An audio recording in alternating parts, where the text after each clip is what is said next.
Tere armsad esoteerika huvilised. Täna ma mõtlesin, et ma näitan ühtesid kaarte, mida ma olen netiavarustest tellinud. Isegi ei mäleta enam, millal, kus ma siis need lõpuks nagu tellisin, aga nad on nagu imeilusad, nad on nagu kunstiteosed, et mul nagu nii hullult nad nagu meeldisid. Ja vahepeal ma neid kaarte ikkagi kasutan. Nad on ka siuksed varjukaardid. Ja vaatan, kas siin on kuskil kirjutatud, siit ei oska välja lugeda, aga ka mingi 80 kaarti on siin kindlasti sees. Ühesõnaga pealt on nad kõik sellised ühtemoodi, tagumine pool ühesõnaga, siis materjal on siuke nagu siuke kilejas, vastupidav. Ma ei ole muidugi neid kasutanud sama palju kui tavalisi taarokaarte, et minu sellised põhilised taarokaardid on Rider Waite ja nende juurde ma olen nagu truuks jäänud ja juurde kasutan siis aeg-ajalt teistsuguseid taarokaarte. Kui te vaatate nüüd minu seda lauda, et kus ma siis nagu laon nüüd neid kaarte või kus ma neile näitan, siis see on üks hästi vanaaegne laud. Ja mulle meeldivad sellised ajalooga iseloomuga sisse töötatud sellised esemed. Et mitte, et mul oleks uute asjade vastu midagi, absoluutselt mitte, uued asjad mulle väga meeldivad. Aga neid ma olen kasutanud, neid kaarte, need mul järjekorras ei ole. Aga mõtlesin, ma näitan teile, mismoodi nad siis siit pealt nagu välja näevad. Et näiteks võtame selle. See on siis müntide 8, aga vaata, tal on hoopis teistmoodi, et siin ei ole, mündid on tegelikult punutud siia, ämblik on pununud need mündid siia selle võrgu sisse, et väga põnev, et ta on need mündid kinni püüdnud.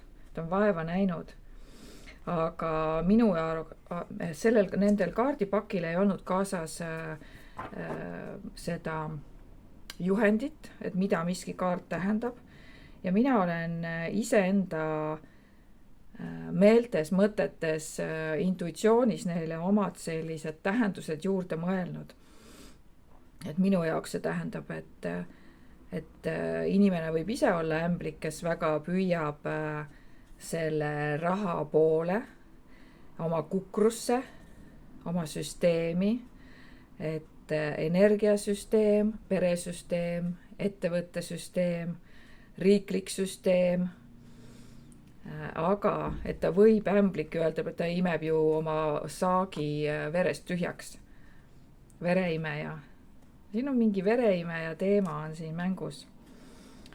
Karikate rüütel, torn on ikka nagu torn, aga siin on mitu käokella, et jällegi teistmoodi on ja, et inimesed ei kuku, et kui Rider Waite'is need inimesed kukuvad nagu tornist alla on ja, siis siin neid inimesi kukkumas ei ole, aga pigem on, kukub kägu on ja, et 1, 2, 3, 4, 5, 6 seda lugesin õigesti, jah, 3 ja 3 on ja, et lõppkokkuvõttes see viitab ju tegelikult armastajate kaardile, et 6 suures arkaanis on 6 armastajad. Et ise valid, kas sa ehitad torni uuesti ülesse või siis mitte, kas sa lähed läbi armastuse, läbi hoolimise, kuidas sa midagi üles ehitad. Ja et võib-olla need valikud, mis sa oled arvanud varasemalt, et sa tegid õigesti, ei osutunudki õigeks on ja. Et aeg annab arutust. Et jällegi, et ajaline funktsioon tuleb siin selle tornikaari juures rohkem esile, kui minu arust Taarolt Waitilt. Võtame veel mõne kaardi, mis siit välja tuli. Narr, eks ole, et siin on nii imepisikesed sellised figuurid juures, et kui sa nagu näed, et siin on nagu rebane ja rebase all on hoopis kükitab see ahv on ja ahvil on peopesal süda ja siis on mesilased paar tükki ja liblikas, mis on see muutumine.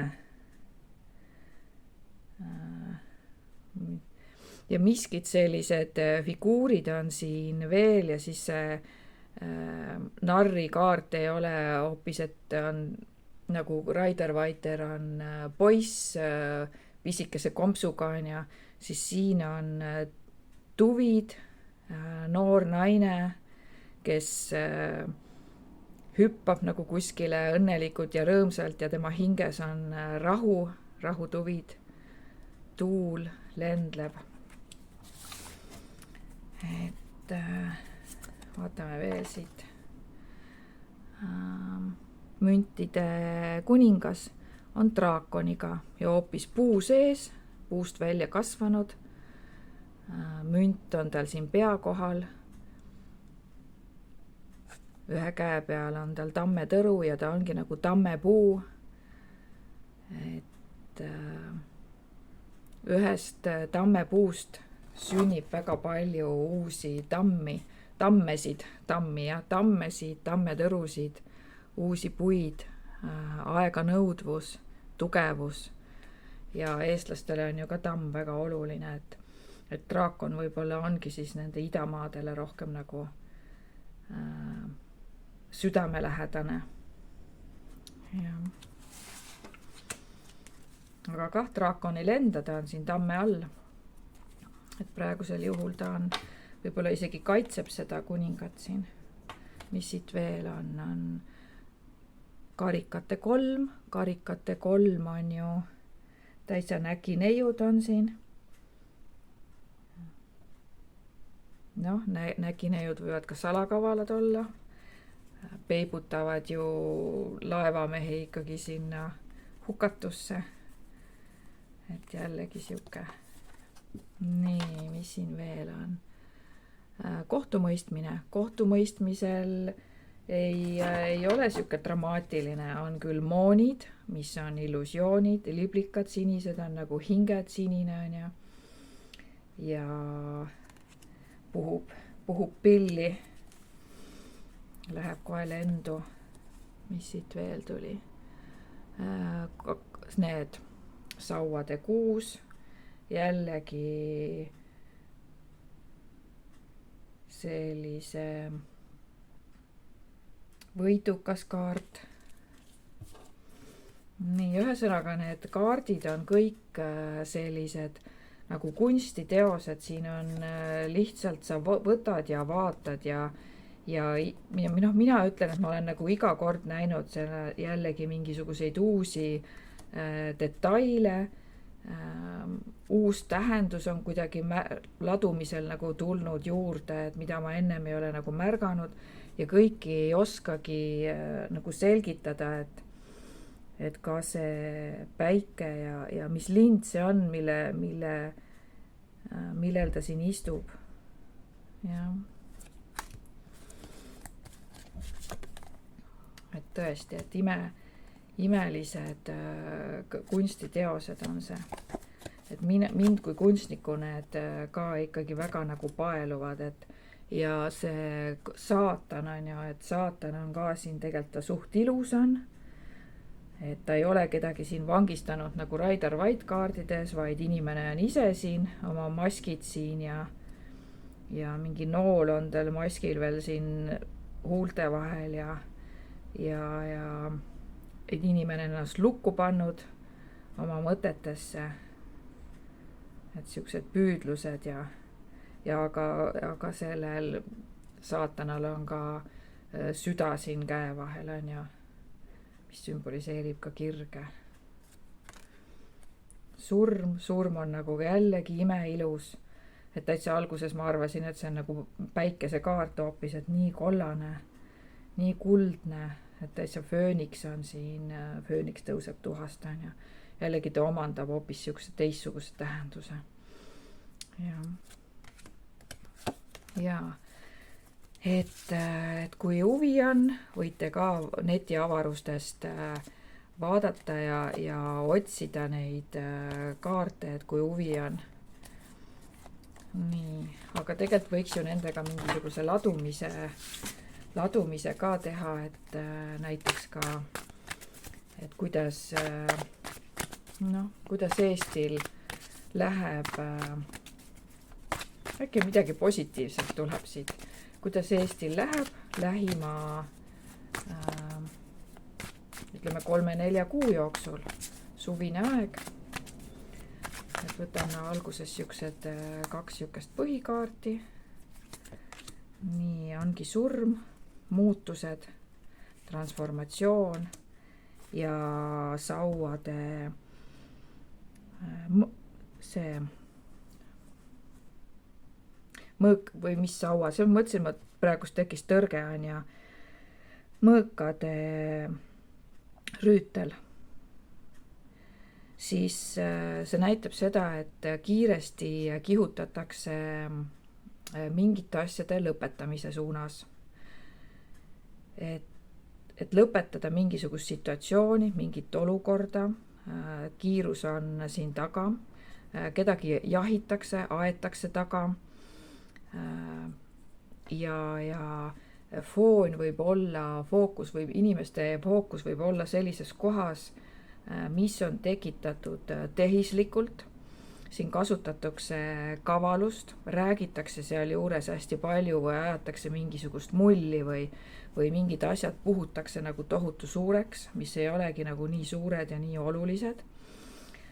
Ja võib-olla sõna otseses mõttes ka võib tulla ootamatuid surmasid tuntud inimestega seosest ja kes on pigem nagu kas professorid, intellektuaalse poole, intellektuaalse tööga tegelejad. Nii, ütleme, mis siit veel tuleb. No nii, enne just näitasin seda sama, siin ei teagi kumbad pidi panna seda kaarti, et raha, et inimesed hakkavadki rohkem raha koguma, korjama. Vereimejad muidugi tõmbavad meil hinge nagu kinni ja maksud tuleb ära korjata. Ja sealt, kus saab, sealt võetakse seda raha ikka nagu hoolega, et see minu jaoks on see veitsa nagu vereimeja kaart on ja, aga praeguse seosega on see siis, et kogu süsteem on ja selge see, et kõigis eluvaldkondades sa pead hakkama rohkem nagu raha välja käima ja see tähendab ka seda, et sul peab olema siis võimalust rahaga säästa, aga ka rahatarkust õppida. Mitte, et ainult säästmise peale ennast üles ehitada, et vaesuse energiale, vaid et kuidas omandada rahatarkust, kuidas targalt toimetada. Siis kohtumõistmine, et kohtumõistmisega seoses siis jällegi, et võidakse luua selliseid illusioone, mis ongi seotud raha korjamise, kogumisega, kuhu see raha pärast nagu läheb on ja ka sil juhul tekivad küsimused, et ka näiteks heategevuse, kuhu raha korjatakse on et kas see läheb ikkagi nagu õigesse kohta. Ja selle 3-4 kuu jooksul võib olla eestlastele selline äratus, sest ta puhub siin nagu pilli, et selline äratus võib olla, et kellegi naisterahva näol, kes tuleb ja teeb millegi teate või uudise teatavaks, mis ongi kas mingi fondiga seotud, pangaga seotud, midagi, mis on, kuhu kogutakse nagu raha. Nii, vaatame veel.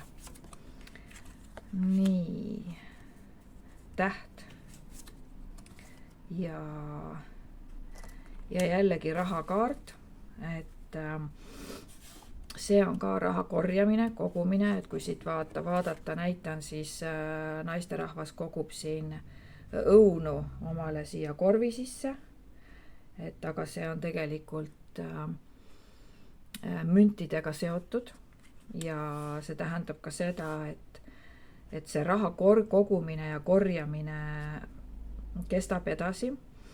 Aga tahetakse tõsta pikemaajaliste perspektiivi silmas pidades pereväärtusi,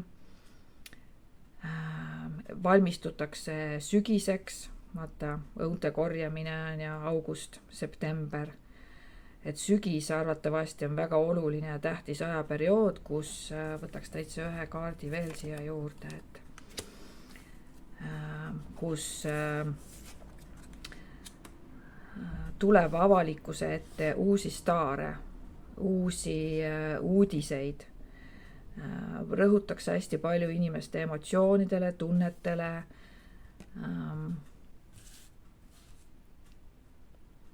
Ja kala lastakse suurde ookeani, siis väiksest kalast, väiksest tegijast või väheolulisest inimesest võib saada selline mõjutegur, mida alguses välja ei paista, aga hiljemalt pikemas perspektiivis kasvabki temast põhimõtteliselt staar, täht, kuulsus, tema tuntus, et see kõik liigub nagu selles suunas, aga kuna ta on väike kala ookeanis, siis võib-olla tema nähtavale tulek võtab aega, tema kasvamine, areng võtab aega ja meri on ka seotud hästi palju emotsioonide ja tunnetega, aga ka sellega, et midagi, mis sünnib mere tagalt, ookeani tagalt, et võtaks siia veel, mis sealt siis sünnib, on ju. Nii, ja nüüd on sauade rüütel kogub sõjaväge, et siis kogutakse ka toetust, abi, nii nagu Ukrainale on nagu kogutud. Aga jah, et siin on see veetagune maailm, et Ukrainat väga ei ümbritse nagu vesi, eks te ise teate geograafiat, saate mõelda, et seal siis sünnib uus juht, kes hakkab mõjutama hakkab mõjutama ka meid läbi raha, läbi sellise meediaplatvormi, mis meile nagu ette söödetakse, et mis siis saama hakkab. Ühesõnaga siuke põnev, praeguse seisuga siuke põnev ladumine päris tuli siit välja. Eks vaatame, eks me saame näha, mis siis sündima hakkab. Mina väga ise ei ole poliitika jälgija, nii et jälgige teie minu eest ja siis kommenteerige siia oma kommentaarid siia sõnumitesse ja siia kommentaaridesse, et võtke vaevaks kommenteerida, võtke vaevaks laiki panna, sest mina panustan ja teie panustate vastu läbi kommentaari ja läbi laigi ja nii sünnib meie koostöö. Kõik on hea tuleviku nimel. Tšau, järgmise korrani ja kõike head!